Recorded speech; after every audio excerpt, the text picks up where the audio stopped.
પાટણ નગરપાલિકાના ward number 2 વિસ્તારમાં છેલ્લા 20 દિવસથી ભૂગર્ભ ગટર ઉભરાવાની સમસ્યા અત્યંત વિકરાળ બની છે। આ ગંભીર સમસ્યા અંગે સ્થાનિક રહીશો દ્વારા નગરપાલિકાના ટોલ ફ્રી નંબર 144-2052 વારંવાર ફરિયાદો કરવામાં આવી છે, પરંતુ આ હેલ્પલાઇન નંબર પણ છેલ્લા 2 દિવસથી બંધ હાલતમાં છે।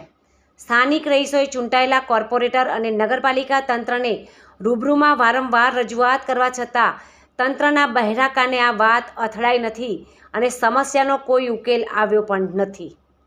20 દિવસથી સતત ઉભરાતી ગટરના કારણે સમગ્ર વિસ્તારમાં ગંદકીનું સામ્રાજ્ય ફેલાયું છે અને સ્થાનિકોમાં રોગચાળો ફાટી નીકળે તેવી ભીતિ પણ સેવાઈ રહી છે।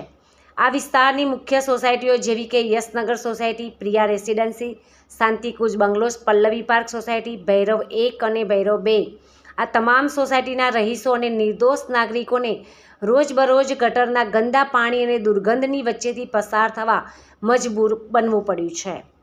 નગરપાલિકાના સોશિયલ મીડિયા એકાઉન્ટ્સ પર સ્થાનિકો દ્વારા વારંવાર કોમેન્ટ્સ અને રજૂઆત કરવા છતાં કોઈ પગલાં ન લેવાતા આજે પાટણ શહેર કોંગ્રેસ પ્રમુખ અને નગરપાલિકા સદસ્ય તેમજ ચૂંટણી લડેલા આગેવાન પિંકલભાઈ પટેલ સાથે આ અસરગ્રસ્ત વિસ્તારની રૂબરૂ મુલાકાત લીધી હતી। મુલાકાત દરમિયાન પરિસ્થિતિ અત્યંત દયનીય જોવા મળી હતી। આ વિસ્તાર નગરપાલિકાના ઉપપ્રમુખ અને દંડકના કાર્યક્ષેત્રમાં આવે છે। જો સત્તાધારી પદાધિકારીઓના પોતાના વિસ્તારની જ આવી બદતર પરિસ્થિતિ હોય તો પાટણના અન્ય સામાન્ય વિસ્તારોની હાલત કેવી હશે તે પાટણના નાગરિકો સારી રીતે સમજી શકે છે।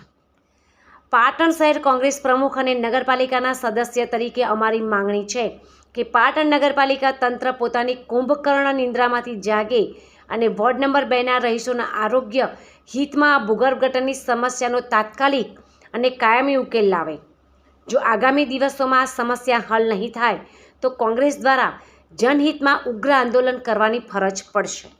પાટણ નગરપાલિકાના વોર્ડ નંબર 2માં ભૈરવ મંદિરની પાછળના ભાગે પલ્લવી પાર્ક સોસાયટીમાં છેલ્લા 15-20 દિવસથી ગટર ઉભરાય છે।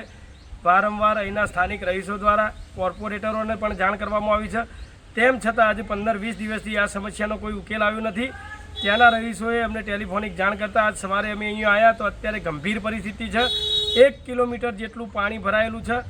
ખરેખર Yashnagar society, Priya residency, Pallavi park society આ તમામ સોસાયટીના રહીશોને આ ભૂગર્ભ ગટરના પાણીમાંથી ચાલવા મજબૂર થવું પડ્યું છે અને 15-20 દિવસથી કમ્પ્લેન કરવા છતાં આ સોલ્યુશન કોઈ આ ભૂગર્ભ ગટર ઉભરાવાની પરિસ્થિતિમાં કોઈ સોલ્યુશન આવ્યું નથી। તો આ તંત્રને મારી નમ્ર વિનંતી છે કે તાત્કાલિક આ વિસ્તારની મુલાકાત લો। અહીંયાથી ઉપપ્રમુખ પણ ચૂંટાયેલા છે એટલે આ વિસ્તારની મુલાકાત લઈ અને આજે ગંભીર પરિસ્થિતિએ ભૂગર્ભ ગટર ઉભરાવાની બેન જ્યારે સારી વાતો કરતા હોય તો જે એમને ભૂગર્ભ ગટરની કમ્પ્લેન નંબર આપ્યો એ નંબર ઉપર પણ અહીંયા સ્થાનિક રહીશો દ્વારા વારંવાર કમ્પ્લેન કરવામાં આવી છે, પણ અહીંના લોકોના કહેવા પ્રમાણે કોઈપણ જાતનું અહીંયા કામગીરી કરવામાં આવતી નથી, કોઈ મુલાકાતે આવતું નથી। તો આ ગંભીર પરિસ્થિતિમાં લોકોને રોગચાળો ફેલાય અને લોકો રોગમાં છપડાય એ પહેલાં ભૂગર્ભ ગટરનો તાત્કાલિક નિવેડો લાવવો જોઈએ એવી પાટણ નગરપાલિકાના સદસ્ય તરીકે અને પાટણ શહેર કોંગ્રેસ પ્રમુખ તરીકે અમારી માગણી છે। અમારો પલ્લવી પાર્કની પાછળ ભૂગર્ભ ગટર લાઈન 15 દિવસથી ભરાઈ છે। અમે વારંવાર કોર્પોરેટરોને રજૂઆત કરી, નગરપાલિકામાં રજૂઆત કરી, તેમ છતાં આ દિન સુધી કોઈ અહીંયા આવ્યું નથી અને વારંવાર તમે જુઓ તો આ તો સમસ્યા ઘણીવાર અમારે બની છે। 15 દિવસથી ઉભરાઈ છે ગટરો, હજુ સુધી કોઈ નહીં આવ્યું। છેવટે કાલે રાત્રે અમે ફોન કર્યા છે 10 વાગે, અમે અમારા ચૂંટાયેલા સભ્યોને જ કરેલા છે ફોન, બરોબર, પણ હજુ સુધી કોઈ આવ્યું નથી। હવે પાછળ રહે છે આ લોકો, એમને તો બારી પણ ના ખોલી શકાય પાછળ, અને આજુબાજુ અમારા લગભગ 15 સોસાયટીઓ છે ભૈરવ મંદિરથી યશનગર સુધીની। એટલે વહેલામાં વહેલી તકે બને એટલું અહીંયા ચોખ્ખાઈ થાય એવું કરો અને દવાનો છંટકાવ કરાવો અને આનું જલ્દી બને એટલો નિકાલ લાવો। 15 દિવસથી આ ભૂગર્ભ ગટર ઉભરાણી છે। હવે ફોટો વિડીયો બધું પાડીને મોકલેલું છે તો નગરપાલિકાવાળા સાફ સફાઈ કરવા આવતા નથી। અહીંયા અમારા બાળકો મોટા બધા બીમાર પડે છે અને અમારી બારીઓ પણ ખોલાતી નથી અને આ ગંદકી બહુ વધી ગઈ છે, હવે સાફ કરો।